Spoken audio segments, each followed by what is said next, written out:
Hello, namaste, welcome. My name is Michelle Freeman, and today I want to share a few tips and structural tools for you to help you building up your lotus posture. So Lotus Pose is something that requires quite a lot of hip opening, and it's a posture that sort of opens up a doorway to a lot of different yoga postures that help us in terms of this opening of the hips. It's a little bit tricky for people to do, and it's actually one that often people sort of tweak their knee or injure their knee a little bit by doing it improperly and maybe putting some strain on the knee even without realizing it at first. So I want to speak to that technique of how to get into lotus properly. There's a 4-step method that I think is really, really useful, and it's worked for a lot of my students to help them to build up this lotus in a really progressive way that's pain-free. And also I want to talk about if those 4 steps are tricky for you, meaning there's some restriction in the hip, there's some tightness somewhere, some other supplemental postures that can help you build up lotus pose if it is really sort of tricky for you to do. So let's dive right in if that sounds good for you. We're going to start in just a simple half lotus. So we start out just with the legs nice and straight, and I want to talk about those 4 steps or those sort of building blocks to get into lotus safely. So the first thing is we're going to bend up our right knee. And the first thing we want to really attend to is learning how to close the knee joint or create deep flexion in the knee joint. So this will be the first little stepping stone that some of you at home probably get sort of stuck on, meaning you go to close the knee joint and maybe it gets about here instead of all the way back. So don't worry about that if you're following along at home. We're going to address that towards the end of the video with one of the little flexibility drills. But the idea here is to try and close that knee joint as much as you can. That way when you go to move your leg into lotus position, you're not sort of forcefully moving from your knee, because your knee has a little bit of side to side give, but the problem with that side to side give is it's very limited, and if we add some torque or some force into that side to side motion, that's when we can get the strain in the ligaments of the knee. So that first thing, most important, is to close the knee joint. That way when we move the hip around, we're not moving the knee joint itself. Second thing is let's open the hip. So a simple way to open the hip is to take a hold of your foot, keeping the knee in flexion, and allow the knee just to drop off to the side. So you start to encourage this external rotation of your femur or your thigh bone. Don't worry about it if your knee doesn't come to the floor. Again, we're going to address that towards the end with some flexibility drills. But the idea is to just allow your knee to move out to the side and down to the floor if it's able to. Okay, so that's step 2. So step 3 is how we hold the foot, bringing it into lotus, and then starting to direct the foot towards the navel. And we want to do that without opening the knee joint and without losing the opening of the hip with the knee out to the side. So we're keeping those 2 first steps. Then what we're going to do is pick up the foot a little bit, making sure not to open the knee joint, but we're going to sneak both of our hands underneath the foot and then point the toes. So our ankle is really got some structure to it, meaning it's not flopping around this way, right? So no bend in the ankle, it's nice and straight. You're doing that by pointing your toes. I still have my knee flexed, I still have my knee out to the side, and then I'm going to gently draw my heel as close to my navel as I can. It's okay if it doesn't make it all the way there. You can see in me it doesn't quite make it there, but it's that direction of movement. And this is going to do a couple of things. So first thing, this hand position is going to help you to direct that heel towards the belly. And the most important thing about this hand position is it's going to create these rotations through the leg bones that you really need to have a comfortable lotus.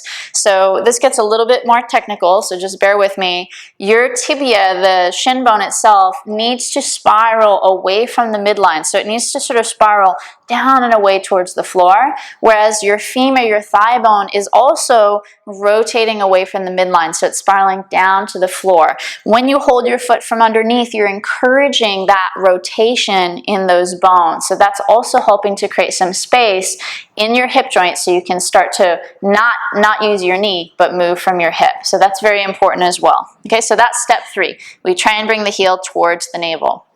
Now, step 4 is to gently bring the knee forward. So that's a bit subtle. You can see if I exaggerate it a little bit more, I've got my knee up high, it's out to the side, and I'm going to sort of circle it forward and allow it to come towards the floor. This is not a place where you want to force your knee to the floor. In fact, it might be right up here. That's really, really normal. Don't worry too much about it. You just try to sit tall and allow that hip over time to start to open up. And as your hip opens, your knee will actually soften down towards the floor. And this is where we can start to add on a bind, or, depending on the posture, we can start to enter the posture from there. Okay, so when we come out of it also, you want to be mindful. I always lift my knee up, keep that knee joint nice and straight, and then slowly release the leg from Lotus. And you shouldn't have any discomfort in your knees, hopefully, if you practice it that way on a regular basis. Now, let's look at just 3 different supplemental postures that can help us with our Lotus Pose, just to develop it, if any of those 4 steps were tricky along the way. The first thing was our knee flexion, right? So if this is really difficult for you, it may indicate that your quadriceps are a bit tight. So we want to work on opening those up. There's 2 postures I'm going to give you for that. So the first one is just sitting in a kneeling position and coming into what we call hero's pose or Virasana. So we'll open up the feet and try and sit in between the heels. If this is a lot already, just stay here. You can even prop yourself up right under the sitting bones. You could put a block or you could put a pillow there, and you could just sit here tall, maybe take 10 breaths every day, working on opening up the quads. If you are comfortable, you can start to go back. So you'll take your hands down to your feet, fingers forward, and just lower back carefully, 1 elbow at a time. Now you want to be mindful not to just let the knees pop off the floor, so you try and keep the knees down if you can, and maybe just staying here, maybe just looking forward, taking about 10 breaths, allowing the quadriceps to open up. The next stage, if you're comfortable there, is to go ahead and lower back.